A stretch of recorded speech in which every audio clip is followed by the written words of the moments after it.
네, 안녕하십니까? 행복하고 복된 안식일입니다. 오늘 이 아침에 이렇게 또 하나님의 말씀을 서로 나눌 수 있도록 그 시간을 허락해 주신 하나님께 감사를 드립니다. 오늘은 6월절의 어린 양이라는 주제로서 하나님의 말씀을 서로 간에 상고하는 시간을 가지고 싶습니다. 먼저 이 피에 대해서 혹시 생각해 보셨습니까? 이 피 한 방울의 가치. 인체학적으로 다들 아시다시피 우리 몸은 피가 70% 이상 이렇게 차지를 하고 있습니다. 피가 없이는 살 수 없는 그런 인체 구조예요. 근데 이 피 한 방울이 어떤 상처가 났건 어떤 사고가 났건 피 한 방울이 떨어질 때 우리가 그 피 한 방울의 가치에 대해서 혹시 생각을 하십니까? 아니면 우리가 그 상처가 났을 때 빨리 이거 상처를 치료하고 빨리 나서야지 하는 생각들을 가지죠. 우리의 피는 아시다시피 이 심장에서부터 펌프를 해가지고 이 피가 동맥, 모세혈관, 다시 정맥으로 이렇게 흐르고 있습니다. 순환하고 있습니다. 그래서 피가 끊임없이 순환하기 때문에 살아있는 것입니다. 만약 이 피가 순환하지 못하거나 피가 빠져나간다면 우리 사람은 죽게 되죠. 그래서 이 조그마한 상처가 나면 어떻습니까? 이 상처를 치료를 하고 밴드를 붙이든지 빨리 치료를 하고자 합니다. 그 이유가 무엇일까요? 궁극적인 이유. 왜 치료를 하려고 합니까? 단순히 아프기 때문에 그 아픔을 제하고 싶어서 치료를 합니까? 물론 그것도 하나의 이유 중에 하나입니다. 근데 궁극적인 이유는 뭡니까? 만약 그 치료를 하지 않고 싸매지 않고 치료를 정상적으로 받지 않으면 내가 죽을 수도 있기 때문에. 그래서 우리가 이 세상에 살면서 이러한 신체를 가지고 피를 가지고 살면서 항상 우리는 실물 교훈 가운데서 살고 있음을 기억하십니까? 항상 이 삶과 죽음에 직면하고 살고 있습니다. 사느냐 죽느냐. 우리가 살아있고 활동하고 내가 건강하다라고 생각하기 때문에 이 죽음에 대해서는 크게 생각하지 않는 경향들도 있습니다. 그렇지만 그 이면에는 항상 어떻습니까? 이 삶과 죽음이 직면하고 있는 가운데서 살고 있는 것이 인생입니다. 근데 그러한 인생을 하나님께서 우리에게 주시고 우리에게 그런 경험들을 하게 하시는 이유가 무엇이다 라고 생각하십니까? 저는 이 세상을 창조하신 하나님께서 이 세상에 있는 모든 현상들에 대해서 그 속에는 영적 교훈, 하나님의 섭리가 있음을 기억합니다. 우리의 삶과 죽음도 마찬가지입니다.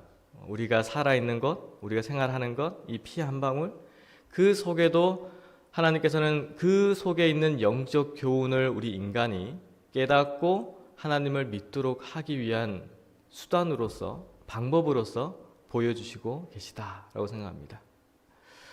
우리가 믿는 하나님의 말씀도 마찬가지입니다. 이 말씀 속에는 크게는 사느냐 죽느냐에 대한 그 주제가 항상 이 성경 말씀 속에 있습니다. 그래서 생명을 얻고 사는 자들이 있고 생명을 얻지 못하고 죽는 자들이 있고 그렇게 분류를 합니다. 그래서 성경을 우리가 살펴보면 그 기록되어 있는 글 가운데서 특히 이스라엘 백성들의 생애 가운데서 그들이 어떠할 때에 그들이 생명을 잃어버렸고 또 어떠할 때에 구원함을 받았는가, 그 당시 생명을 보존할 수 있었는가, 그 기록들을 우리가 볼 수가 있습니다. 자, 오늘은 특별히 이 출애굽할 때의 이스라엘 백성들의 모습을 통해서 과연 우리가 영적 교훈을 무엇을 배울 수 있는가를 한번 살펴보도록 하겠습니다. 출애굽기 4장 22절 23절에 이런 말씀이 있습니다. 너는 바로에게 이르기를 여호와의 말씀에 이스라엘은 내 아들 내 장자라. 내가 내게 이르기를 내 아들을 놓아서 나를 섬기게 하라 하여도 내가 놓기를 거절하니 내가 내 아들 내 장자를 죽이리라 하셨다 하라 하시니라. 자, 요셉을 통해서 애굽의 고센 땅에 거주하게 된 이스라엘 백성들, 그 요셉의 영향권 안에서는 풍요롭고 행복한 삶을 살았습니다. 그렇지만 그 요셉이 죽은 이후에 여러 시간이 지나서 그 이스라엘의 삶은 그 자유롭고 풍요로운 삶에서 애굽의 종살이가 되는 삶으로 변하게 되었습니다. 그들의 고통이 얼마나 심하길래 그 모세, 그 당시 애굽의 왕자였던 모세가 그 이스라엘 백성을 괴롭히고 있는 애굽 병사를 죽이는, 그리고 그 죽인 이후에는 오히려 더 이스라엘의 삶이 궁핍해지는 그러한 지경에 빠졌던 것입니다. 그래서 모세는 이 미디안으로 도망가서 그 도망간 가운데서 살고 있었지만 하나님의 부르심에 의해서 다시금 애굽으로 향하게 됩니다. 그 하나님의 부르심이 바로 이 출애굽기 4장 22절과 23절에 있는 말씀도 포함이 됩니다. 그 모세에게 하나님께서 기적을 베푸시다는 약속을 또 주셨고, 그리고 하나님의 말씀을 통해서 이 이스라엘 백성들을 여전히 하나님께서는 기억하시고 그들이 나의 장자다라는 그 확신의 말씀으로써 모세에게 사명감을 줍니다. 그래서 이 모세가 바로 왕 앞으로 가서 이 이스라엘 백성들을 출애굽해줄, 즉 하나님께 제사를 지내기 위해서 다른 지역으로 가야 함을 여러 번 이야기합니다. 그것이 이 10가지 재앙으로 또한 나타나는데요. 이 10가지 재앙에 대해서는 이제 출애굽기 7장에서 12장까지 이렇게 볼 수가 있습니다. 먼저 우리가 간략하게 보겠는데요. 왜냐하면 이거 하나씩 보면은 시간이 많이 소요가 되어서 제가 간략하게 그림으로서만 설명을 해드리겠습니다. 자, 첫 번째 재앙이 바로 이 물이 피로 변하는 그러한 재앙이었고요. 두 번째가 온 애굽의 개구리가 출몰하는 그러한 재앙이었습니다. 세 번째가 이 티끌이 이가 되는, 그래서 모든 사람들과 동물들이 괴로움에 빠지는 그 이의 저주가 있었고요. 네 번째가 파리가 온 지면에 있는 그러한 재앙이 있었습니다. 자, 다섯 번째가 악질, 육축에 악질이 생겨서 그 동물들이 죽는 경험이 있었고요. 자, 여섯 번째가 이 독종입니다. 이 독종이 사람들의 온몸에 퍼져서 이 고름이 나고 사람들이 죽는 경험이 있었고요. 그 이후에 이제 우박의 저주입니다. 우박의 저주. 그 다음에가 메뚜기. 그 다음에가 온 땅이 흑암으로 빠져서 그 앞도 볼 수가 없는 그 흑암의 저주, 아홉 번째 저주까지 오게 됩니다. 근데 이 재앙들이, 애굽 땅에 재앙이 일어날 때 그 모습들을 보면은 한 가지 특징들이 있습니다. 모세가 바로에게 먼저 경고를 합니다. 하나님의 백성인 이스라엘 백성들을 반드시 이 애굽에서 벗어나서 종살이 된 이스라엘인들을 자유를 주어라 라고 모세가 주장할 때 바로는 그 이야기를, 그 경고를, 하나님의 말씀을 듣지 않습니다. 그래서 그 듣지 않음에 따른 형벌이, 그 재앙이 이러한 현상들로 나타나는데, 이 세 번째 재앙, 이의 재앙부터는 그 바로 산하에 있는 주술사들도 이것은 하나님의 능력이다라고 실토를 할 때, 바로는 그때부터 이 재앙들이 나타날 때마다 이 모세에게 구원해 달라, 도와달라, 그렇게 간구를 합니다. 그래서 그렇게 모세가 이야기하는 부분에 대해서 듣고 그 하나님의 명령에 내가 따르겠다라고도 이야기를 합니다. 근데 그 재앙이 없어지면 어떻게 됩니까? 다시금 그 마음이 완악해 하여져서 굳은 마음이 되어서 하나님의 말씀에 순종하지 않는 모습으로 나타나게 됩니다.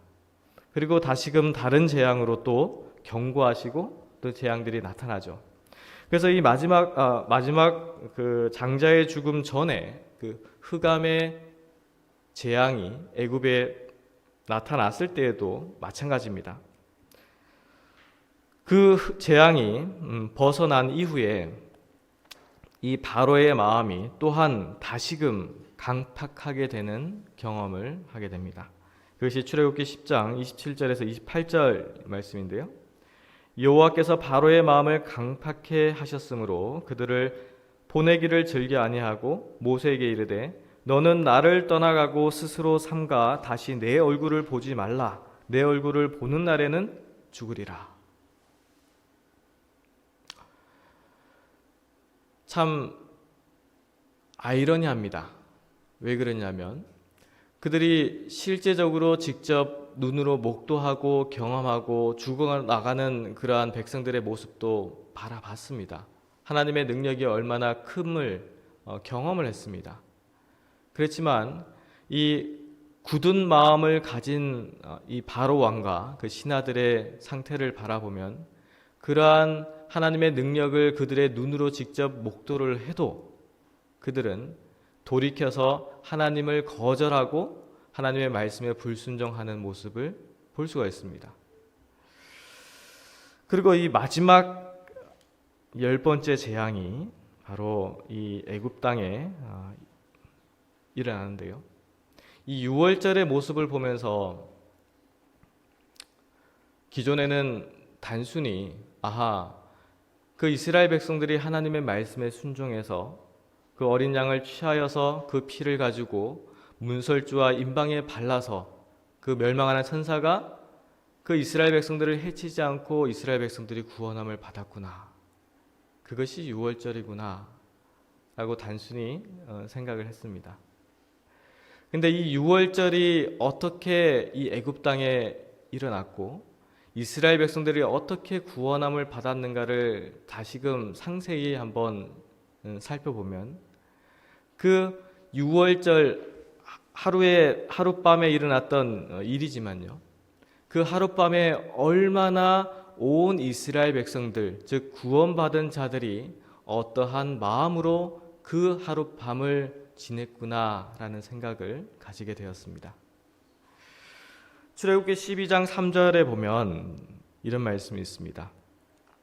너희는 이스라엘 회중에게 고하여 이르라. 이달 열흘에 너희 매인 어린 양을 취할지니 각 가족대로 그 식구를 위하여 어린 양을 취하되. 출애굽기 12장에 보면 하나님께서 이스라엘 백성들에게 이 달이 첫 달, 이 달이 시작하는 달이다라고 명하시고 그 달 열흘에 되는 날에 이 어린 양을 각 가족들의 숫자만큼 숫자에 의해서 어린 양을 취하라라고 명령하십니다. 그 이후에 12장 4절 말씀에 보면 그 어린 양에 대하여 식구가 너무 적으면 그 집의 이웃과 함께 인수를 따라서 하나를 취하며 각 사람의 식량을 따라서 너희 어린 양을 계산할 것이며 라고 더 자세하게 어떻게 어린 양을 취해야 할지 그 방법에 대해서도 이스라엘 백성들에게 가르쳐 주십니다. 그 각 사람이 먹는 그 양을 계산해서 어린 양을 취하는데 그 식구 수가 너무 적으면 그 이웃의 수와 합하여서 그 어린 양이 해당하는 그 인명수에 맞게끔 그 어린 양을 취하라라고 명령하십니다. 즉 이 6월절에 구원받기 위해서는 각자 한 가족 단위가 아니고 각자 그 인명에 따라서 어린 양을 취해야 한다는 것을 가르치고 계십니다. 근데 이게 아름다운 어린 양이 그림에 보면은 참 어린 양이 귀엽죠? 그 어린 양이 왜 취해졌습니까? 왜 그 가족의 인명수대로 이 어린 양을 그 가정에 두었습니까? 이 그림처럼 그 네 다리를 묶어서 죽여서 그 피를 취하기 위해서. 근데 출애굽기 12장 5절과 6절 말씀을 자세히 한번 보십시오. 너희 어린 양은 흠없고 일련된 수컷으로 하되 양이나 염소 중에서 취하고 이달 14일까지 간직하였다가 해질 때에 이스라엘 회중이 그 양을 잡고 그 어린 양을 취하고 바로 죽여서 그 피를 문설주나 임방에 발랐던 것이 아닙니다. 각자 자기가 생각하는 바대로 그 일을 행했던 것이 아니다라는 것입니다. 14일째가 되는 날에 저녁에 이스라엘 온 회중이 동시에 그 흠없고 일련된 순결한 양을 잡습니다.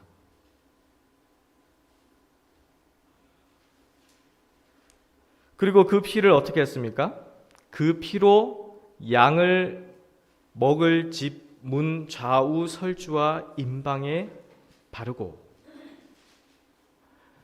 자, 그래서 각자 그 집에 출입하는 그 출입문에 문설주와 임방에 우슬추로서 그 피를 찍어서 피를 바르게 됩니다.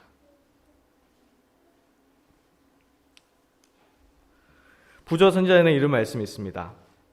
6월절 양을 죽이는 것만으로 충분치 못했다. 그 피를 문설주에 발라야 하였다. 그처럼 그리스도의 보혈의 공로가 각 영혼에게 적용되어야 한다. 우리는 그분께서 온 세상을 위하여 죽으셨다는 사실뿐 아니라 우리 각자를 위하여 죽으셨다는 것을 믿어야 한다. 우리는 속죄의 희생의 공로를 우리 자신에게 적용시켜야 한다. 피를 뿌릴 때에 사용된 우슬초는 정결케 함의 상징이었으며 문둥병자와 죽은 사람을 만짐으로 부정하게 된 사람들을 정결케 하는 데 쓰였다. 시편 기자의 기도 가운데도 우슬초의 의미가 나타나 있다. 우슬초로 나를 정결케 하소서. 내가 정하리이다. 나를 씻기소서. 내가 눈보다 희리이다. 그 14일 되는 저녁에 그 양을 동시에 잡아서 그 피를 우슬초에 찍어서 문설주와 임방에 바르던 그 행위 속에는 이러한 영적인 교훈이 표상적으로 나타나 있었던 것입니다. 그 어린 양의 보혈이, 그 그리스도의 보혈이 우리 가족, 물론 개인이 모여서 가족이 되기 때문에 가족이 구원받을 수 있다라고 할 수 있지만, 각자 그 인명수에 따라서 어린 양을 취하던 그 이스라엘 백성들의 모습 가운데서 우리 각자의 구원을 위해서 우리는 각자 그리스도의 보혈의 공로에 젖는 경험이 있어야 한다라는 것입니다. 그 보혈의 공로가 우슬초, 즉 정결함의 상징인 우슬초에 찍어서 문설주와 임방에 발랐던 이유는 우리가 비록 죄의 노예로서 죄의 문둥병자처럼 그렇게 살던 우리지만, 우리가 그리스도의 보혈로 인해서 그리고 정결한 우슬초로 인해서 깨끗함을 받을 수 있다라는 것을 상징적으로 나타내고 있는 것입니다. 그 이스라엘 백성들이 그러한 행위를 할 때 그들은 정말 모세의 명령에 의해서, 하나님의 명령에 의해서 그들이 하는 행위에 대한 깊은 의미는 깨닫지 못했지만 하나님의 명령에 순종하는 그 이스라엘의 모습을 우리 머릿속에서 상상할 수가 있습니다.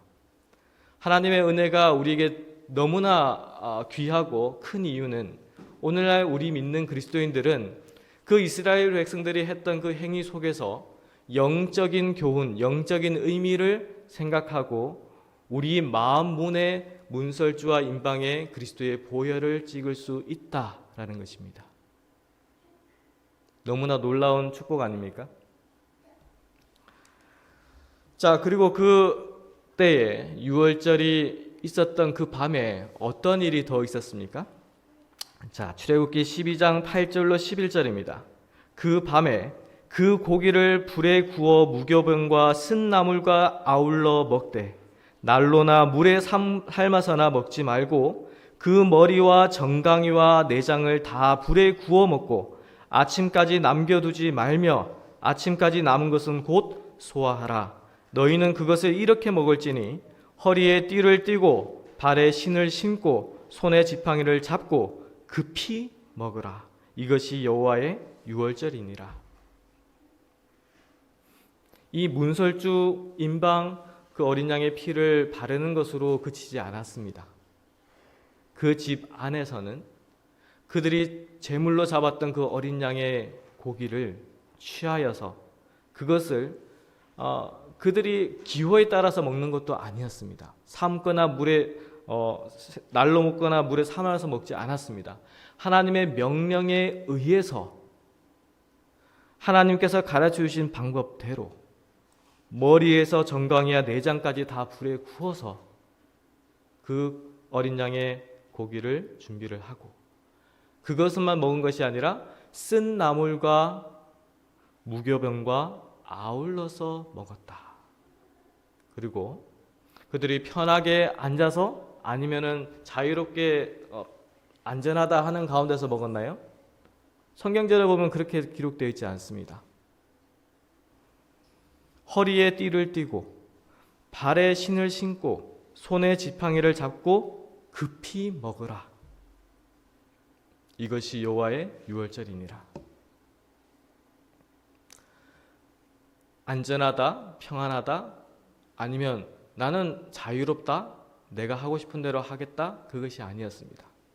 유월절의 이스라엘 백성들의 유월절의 의미는 처음부터 끝까지 하나님의 명령에 순종하는 가운데에 그 밤을 지내는 것입니다.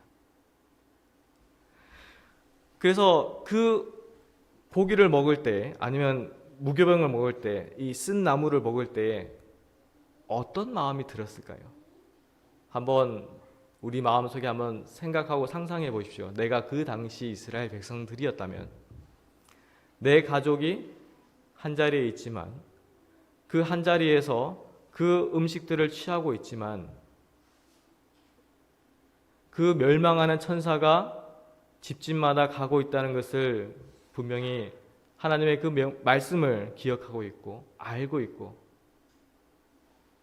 그들의 마음이 그 음식물을 취하면서도 즐거워서 아니면 그 음식이 맛있어서 먹었을까요? 근심하고 걱정하고 주의하고 하나님께서 하나님의 명령에 내가 온전히 순종했기를 바라면서 내가 죽지 않기를 바라면서 그 장자들은 그렇게 지내지 않았을까요? 그 장자를 가지고 있는 그 부모님들은 그 사랑하는 아들이 딸이 죽지 않기를 바라면서 그렇게 그 시간을 보내지 않았을까요? 자, 이 어린 양의 고기와 무교병과 쓴 나물 이러한 부분을 우리가 1차적으로 보면 어떻습니까? 그 음식들을 먹었구나. 그럼 오늘날도 먹어야 되는가? 이제 그렇게 생각할 수도 있어요. 그렇지만 분명히 예수님께서 어떤 말씀을 하셨습니까? 살리는 것은 영이니 육은 무익하니라. 내가 너희에게 이른 말이 영이요 생명이라. 요한복음 6장 63절입니다. 이 가버나움 회당에서도 마찬가지였습니다. 예수님께서 하늘로부터 내려온 산떡, 그 산떡이 바로 내 살이다 라고 했을 때 유대인들이 어떻게 했습니까? 아니, 이 자가 자기 살을 먹으라고 한다 라고 했습니다. 그때 예수님께서 말씀하신 게 이겁니다. 예수님께서 말씀하시는 그 살은 이 육신의 살을 말하는 것이 아니라 영적인 살을 말하고 있다. 이 이스라엘 백성들의 유월절도 마찬가지입니다. 그들이 그 어린 양의 고기와 쓴 나물과 무교병을 먹었지만 그 속에는 영적인 음식들을 내포하고 있다라는 것입니다. 부조 선지자에 덧붙여서 이런 말씀이 있습니다. 그 고기는 먹어야 했다. 그리스도께서 우리 죄를 용서하신다는 것을 믿는 것만으로는 충분하지 않다. 우리는 그분의 말씀을 통하여 믿음으로 말미암아 그분께로부터 영적 능력과 영양을 끊임없이 공급받아야 한다. 피는 살아있기 때문에 우리 몸에서 순환하고 있는 것입니다. 피를 항상 가지고 있다는 것은 우리가 살을 항상 가지고 산다는 것은 살아있다는 증거가 됩니다. 영적으로도 마찬가지입니다.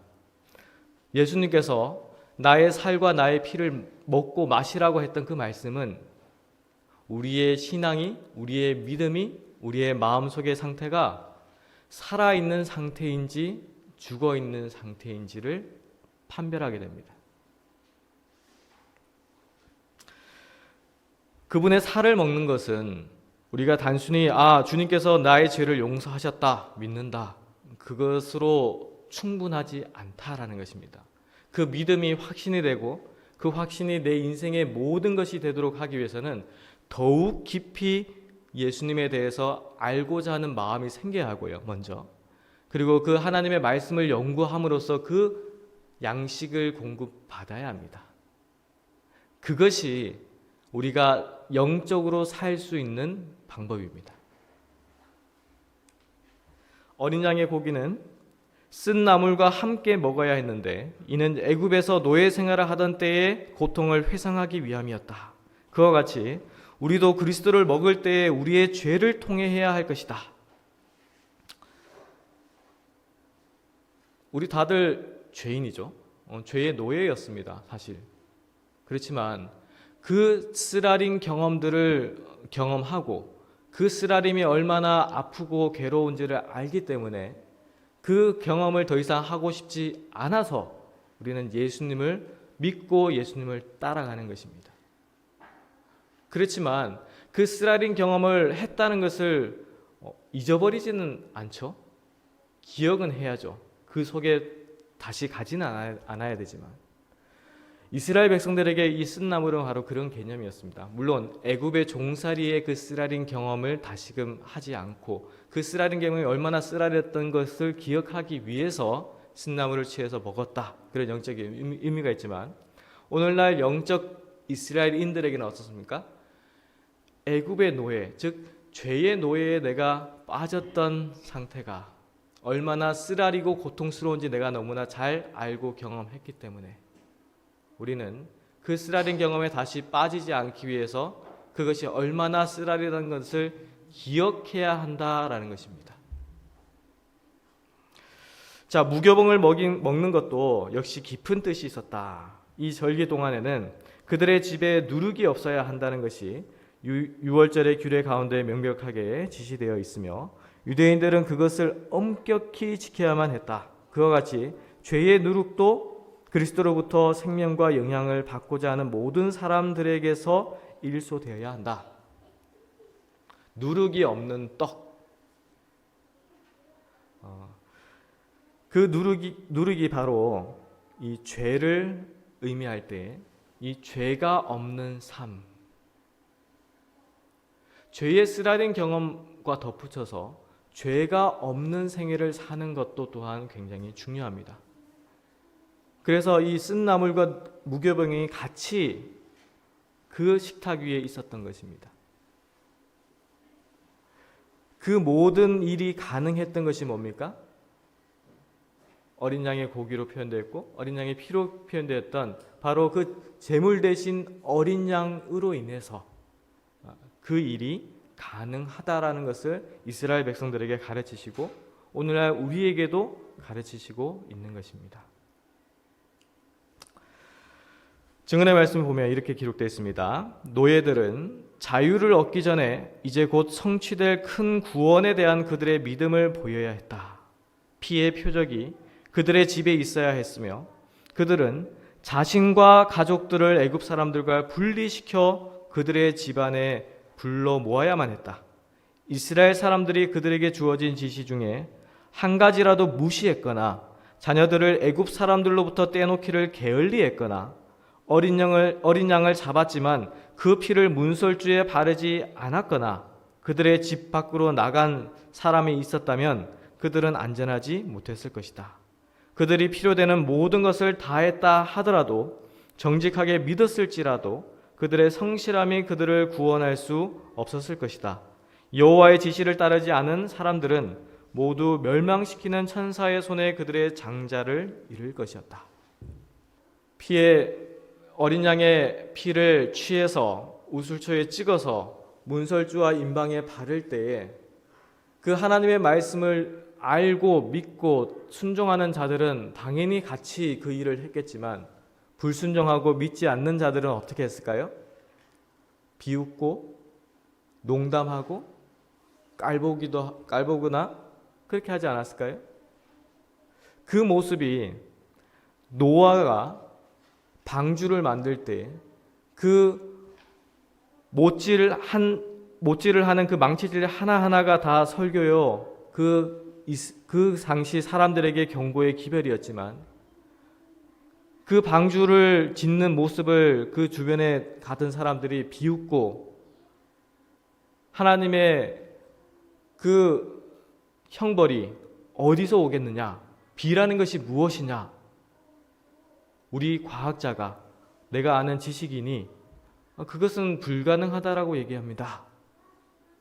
불신하고 따르지 않았죠. 유월절에도 마찬가지였습니다. 유월절에도 그들이 9번의 하나님의 심판과 재앙을 경험한 이후에도 하나님의 능력이 얼마나 크임을 다시금 기억하는 그 사건들이 있었음에도 불구하고 그들의 마음은 여전히 완악해서 강팍해서 딱딱해서 이 마지막 하나님께서 심판하실 것이다라는 이 기별도 무시하고 불신하고 믿지 않았다라는 것입니다. 그래서 그들 사이에 분리가 있을 수밖에 없었습니다. 믿는 자들과 믿지 않는 자들, 순종하는 자들과 불순종하는 자들, 그 분리함이 있었다라는 것을 이스라엘 백성이 출애굽할 때 당시에도 우리가 볼 수가 있고 오늘날에도 또한 볼 수가 있습니다. 근데 우리가 또 기억해야 할 것이 바로 이 밑에 있는 글 부분인데요. 하나님을 알고 믿고 그 유월절이 있을 것을 알고 있었던 이스라엘인들 가운데서 혹 애굽인들 가운데서 믿는 자들 가운데서도 마찬가지입니다. 솔직히 사는 자들 그 가운데서도 이 하나님의 명령에 관해서 하나님의 말씀에 관해서 개인의 생각이나 내가 원하는 바대로 아니면 문설주와 임방에 바를 때도 하나님께서 어린 양을 이 우슬초에 찍어서 바르라고 했지만 나는 이 문설주에만 바를 거야. 아니면 난 여기에만 위에만 바를 거야. 하나님께서 명령하신 그 외에 인간의 사견으로 인간의 어떤 내가 생각하는 지혜라고 하는 그 지혜로 그 일을 행했다면 어떻게 됐을까요? 하나님께서 분명히 문설주와 임방에 바르고 그 안에서 식탁 위에 어린 양의 불에 구운 고기와 쓴 나물과 무교병 그 음식들을 취하라. 그리고 그 음식들을 취할 때 이러한 옷을 입고 서서 그 음식을 취하라 하는 그 명령에 불순종했다면 어떻게 됐을까요? 죽임을 당하지 않았을까요? 영적으로도 또한 마찬가지입니다. 아무리 신실하고 나는 진실되다라고 스스로 생각하고 믿는다 할지라도 그 믿음이 하나님의 온전한 명령에 입각하여 순종하지 않는다면 그 성실함이 결코 우리의 생명을 보존해주지 못할 것입니다. 우리가 믿는 그 하나님에 대해서 그 하나님의 명령과 하나님께서 지시하시는 바대로 온전히 순종하는 것이 무엇인지 깨닫고 믿고 순종하는 자들에게 구원이 있고 생명이 있는 것입니다. 그것이 이 유월절의 모습에서 보여주시고 있는 모습이에요. 이스라엘 사람들은 하나님께서 내리신 지시를 순종했다. 그들은 신속하고도 은밀하게 떠날 준비를 했다. 그들의 가족들은 집안에 모였고 유월절 양을 잡아 그 고기를 불에 구웠다. 그리고 무교병과 쓴 나물도 준비되었다. 가족의 제사장인 아버지는 피를 문설주에 뿌리고 가족들을 집안에 다 모았다. 그들은 말없이 급히 유월절 양을 먹었다. 백성들은 두려움으로 기도하면서 깨어 있었고 혈기왕성한 장년으로부터 어린아이에 이르기까지 모든 장자들의 심장은 말할 수 없는 두려움으로 두근거렸다. 부모들은 그 밤에 내리기로 되어 있는 무서운 재앙을 생각하고 팔로 사랑하는 장자를 끌어안았다. 그러나 이스라엘 백성의 집에는 죽음을 관장하는 천사가 방문하지 않았다. 구주의 보호의 표인 피가 그들의 문에 발리워져 있었으므로 멸망시키는 천사가 그곳에 들어가지 않았다. 그 속에서 하나님의 명령에 순종하고 그 순종하는 가운데 시간을 보내면서도 그 백성들의 마음에는 두려운 마음이 있었습니다. 그 멸망하는 천사가 내 사랑하는 아들, 내 사랑하는 딸, 아니면 나의 목숨 취하지 않을까 하는 두려움 가운데서도 하나님의 말씀, 그 약속의 말씀만을 붙들고 순종했던 것입니다. 그 순종에는 결코 인간 개개인의 생각이나 사상에 따라서 변경하거나 바꾸거나 아니면 그것을 불순종하거나 하지 않았다라는 것입니다. 비록 두려움 가운데 있었지만 하나님의 명령에 온전히 순종하기를 바라고 그 말씀에 따라 그들이 준비하고 그 시간을 보냈다라는 것입니다. 이 유월절이 그 시간이 지나고 그 밤중에 애굽 곳곳에서 곡소리가 나는 그 슬픈, 어떻게 보면 끔찍한 일이 일어났을 때 그 밤중에 모세를 통하여서 이스라엘 백성들이 출애굽하는 경험을 하게 됩니다. 이 유월절을 이 출애굽하는 하나의 사건으로서 그치는 것이 아니라 매해 이스라엘 백성들에게는 절기로서 지키도록 그렇게 하나님께서 또한 명령을 하십니다. 이 유월절이 지나고 절기상 유월절이 지나고 그 다음 절기가 뭔지 혹시 아십니까? 바로 무교절입니다. 이 유월절의 경험을 한 이스라엘 백성들이 이어서 절기를 지켰던 것이 바로 7일 동안 있었던 무교절, 즉 누룩이 없는 떡을 먹는 것입니다.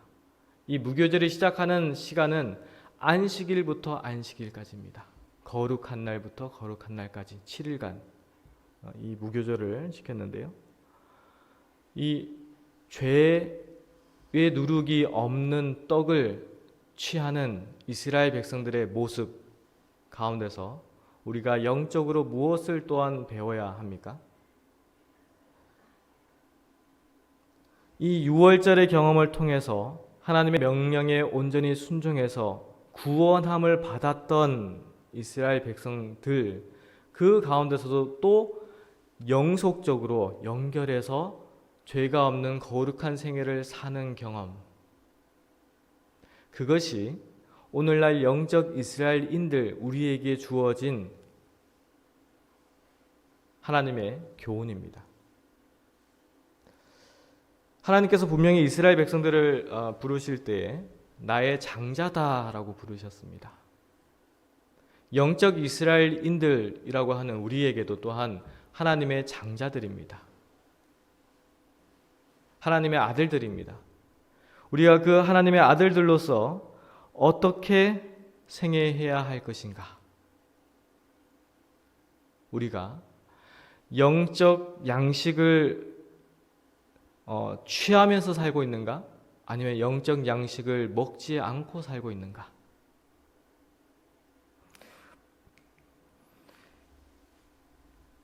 오늘 기억자 말씀처럼 예수님께서 이렇게 말씀을 하셨습니다. 예수께서 이르시되 내가 진실로 진실로 너희에게 이르노니 인자의 살을 먹지 아니하고 인자의 피를 마시지 아니하면 너희 속에 생명이 없느니라.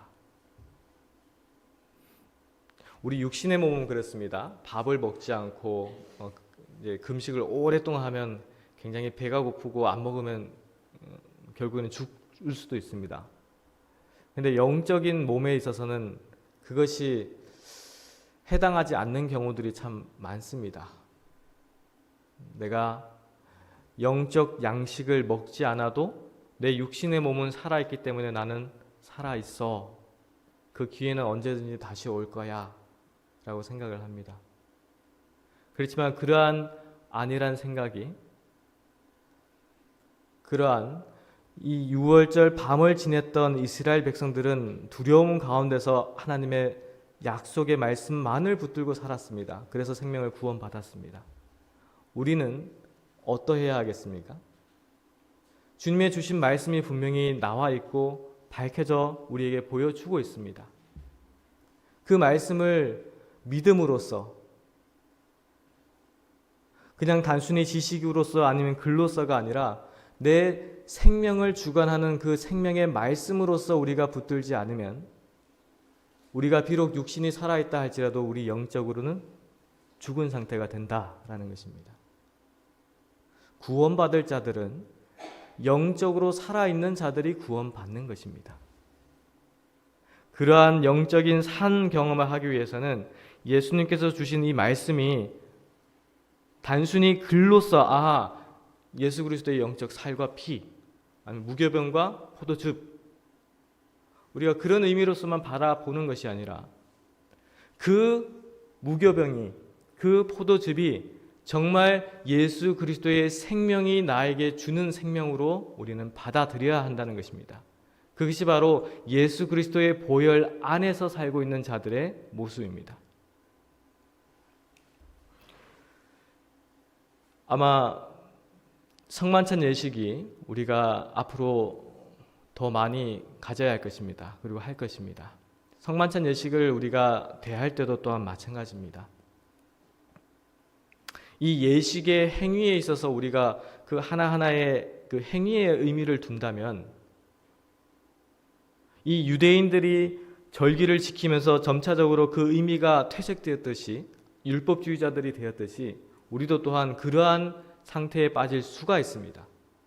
그래서 성만찬 예식을 하는 그 이유, 영적인 의미, 우리가 이 떡을 취하고 포도즙을 취할 때에 정말 예수 그리스도의 생명을 우리가 취하고 있다는 그러한 마음, 그러한 정신, 그러한 경험이 될 때에 우리는 예수님께서 바라시고 기념하라고 말씀하셨고 우리가 예수님이 재림 이전까지 우리가 살아있는 동안에 그러한 예식을 통해서 영적 양식을 취하는 경험을 할 수가 있는 것입니다. 요한복음 6장 54절 58절에 이런 말씀이 있습니다. 내 살을 먹고 내 피를 마시는 자는 영생을 가졌고 마지막 날에 내가 그를 다시 살리리니 내 살은 참된 양식이요 내 피는 참된 음료로다. 내 살을 먹고 내 피를 마시는 자는 내 안에 거하고 나도 그 안에 거하나니 살아계신 아버지께서 나를 보내심에 내가 아버지로 인하여 사는 것 같이 나를 먹는 그 사람도 나로 인하여 살리라. 제자들과 마지막 만찬을 하실 때도 마찬가지입니다. 고린도전서 11장 24절 26절 말씀입니다. 축사하시고 떼어 가라사대 이것은 너희를 위하는 내 몸이니 이것을 행하여 나를 기념하라 하시고 식후에 또한 이와 같이 잔을 가지시고 가라사대 이 잔은 내 피로 세운 새 언약이니 이것을 행하여 마실 때마다 나를 기념하라 하셨으니 너희가 이 떡을 먹으며 이 잔을 마실 때마다 주의 죽으심을 오실 때까지 전하는 것이니라. 아멘입니까? 그리스도인들이 해야 할 사명과 일이 바로 이것입니다. 우리 각자가 영적인 경험 가운데에 들어가지 않으면, 영적인 생명의 경험 가운데에 들어가지 않으면 우리의 신앙은 무채색의 신앙이 됩니다. 검은 거 아니면 흰 거. 그래서 무채색을 보면 어떻습니까? 처음에 볼 때는 흥미롭죠. 근데 자꾸 보면 어떻습니까? 그 흥미를 잃고 결국에는 그것을 떠나게 됩니다. 저는 우리의 신앙을 생각할 때 그런 생각이 듭니다. 우리의 신앙은 그 무채색의 색깔을 하나씩 하나씩 입혀가고 있는 신앙을 해야만 한다. 그래서 날마다 새로운 경험은, 다른 말로는 날마다 아름다운 색깔을 입히고 있는 경험이다 라고 생각을 합니다. 그 경험은 생명 주시는 생명의 시여자 되신 예수 그리스도를 통해서만, 생명이 공급될 때에만 그 색깔을, 아름다운 색깔을 입힐 수가 있는 것입니다.